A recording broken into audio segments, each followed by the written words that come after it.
கருப்பு director RJ Balaji இயக்கத்துல நம்ம சூர்யா அவர்கள் நடிக்க இப்போதைக்கு திரைக்கு வர காத்துக்கிட்டு இருக்க ஒரு தமிழ் திரைப்படம். இந்த படத்தை இந்த வருடம் தீபாவளிக்கு ஃபர்ஸ்ட் பிளான் பண்ணியிருந்தாங்க. ஆனா படத்தோடைய ஒர்க் முடியல அப்படின்னு சொல்லிட்டு இந்த படத்தை இப்ப தள்ளி வச்சிருக்காங்க. அந்த விஷயத்த டைரக்டரான ஆர்ஜே பாலாஜி அவர்களே அபிஷியலா கன்ஃபார்ம் பண்ணியிருக்காப்புல. நாங்க இந்த படத்தை தீபாவளிக்கு பிளான் பண்ணோம், ஆனா படத்தோடைய விஎஃப்எக்ஸ் ஒர்க்லாம் இன்னும் பேலன்ஸ் இருக்கு அப்படின்னு சொல்லிட்டு இந்த படத்தை தள்ளி வச்சிருக்காங்க. அது மட்டும் இல்லாம படத்தோடைய படப்பிடிப்புமே இன்னும் முடியலையாமா, இன்னும் கொஞ்சம் பேட்ச் ஒர்க்லாம் பேலன்ஸ் இருக்கு அப்படின்ற மாதிரி சொல்றாங்க. 2026 ஜனவரி மாதம் டெஃபினட்டா இந்த படம் தேட்டருக்கு வரப்போகுது. ஆனா ஜனவரியில எப்ப வரப்போகுது அப்படின்றதான் எல்லாருக்கும் இருக்கிற ஒரு பெரிய எதிர்பார்ப்பா இருந்தது.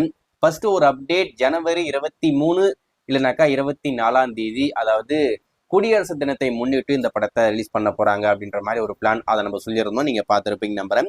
அதுக்கு அடுத்து ஒரு அப்டேட் வந்துச்சு. என்ன அப்படின்னு பாத்தீங்கன்னா, இந்த படத்தை பொங்கலுக்கு கொண்டு வர மாதிரி ஒரு பிளான். ஏற்கனவே பொங்கலுக்கு ஜனநாயகன், அதுக்கு அடுத்து பராசக்தி அப்படின்னு சொல்லிட்டு 2 படம் வெயிட் பண்ணிக்கிட்டு இருக்காங்க. இதுக்கிடையில 3ஆவதா நாங்களும் வரோம் அப்படின்னு சொல்லிட்டு பொங்கல் தான் இவங்களுமே பிளான் பண்றாங்க அப்படின்ற மாதிரி ஒரு தகவல், அதையும் நம்ம சொல்லியிருந்தோம், நீங்க பார்த்துருப்பீங்க நம்புறேன். அதுல இப்போ முட்டுக்கட்டு போடுற மாதிரி இன்னொரு தகவல் என்ன அப்படின்னு பாத்தீங்கன்னா, இந்த படத்தோடைய ஓடிடி ரைட்ஸ் வாங்குறவங்க என்ன சொல்றாங்கன்னா, இந்த படத்தை நீங்க பொங்கலுக்கு கொண்டு வராம குடியரசு தினத்துக்கு கொண்டு வாங்க, அப்பதான் எங்களால இந்த படத்தை ஓடிடில ஸ்டீம் பண்ண முடியும். ஏன்னா நீங்க எல்லா படத்தையும் பொங்கலுக்கே கொண்டு வந்தீங்கன்னா எத்தனை படத்தை நாங்க ஸ்டீம் பண்ண முடியும், நீங்களே சொல்லுங்க அப்படின்ற மாதிரி கேட்டிருப்பாங்க போல. அதனால ஓடிடி படத்தாரப்பு என்ன சொல்லியிருக்குன்னா, நீங்க பொங்கலுக்கு வர்றதை விட குடியரசு தினத்துக்கு வர்றது நல்லா இருக்கும், அதாவது ஜனவரி 24 நீங்க ரிலீஸ் பண்ணுங்க அப்படின்ற மாதிரி ஓடிடி தரப்புல அவங்க சொல்லியிருக்காங்க. இப்ப எந்த டேட்டை பிக்ஸ் பண்ணி கொண்டு வர போறாங்க அப்படின்றத நம்ம வெயிட் பண்ணி பார்ப்போம். இதெல்லாம் மட்டும் இல்லாம ரீசெண்டா நம்ம சாயோடைய மிகப்பெரிய சம்பவமா இந்த படத்தோடைய முதல் பாடல் காட் மோட் அப்படின்ற ஒரு சாங் ரிலீஸ் பண்ணாங்க. நீங்க கேட்டிருப்பீங்க நம்புறேன்.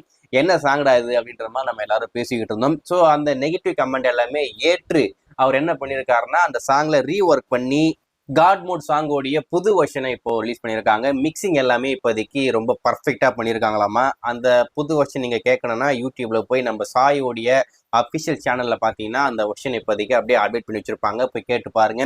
இப்ப கேட்கும்போது அந்த சாங் நல்லா இருக்கா இல்லை இப்பயும் அப்படிதான் இருக்கா அப்படின்றத கேட்டுட்டு வந்து கமெண்ட்ல சொல்லிட்டு போங்க, நானும் தெரிஞ்சுக்கிறேன்.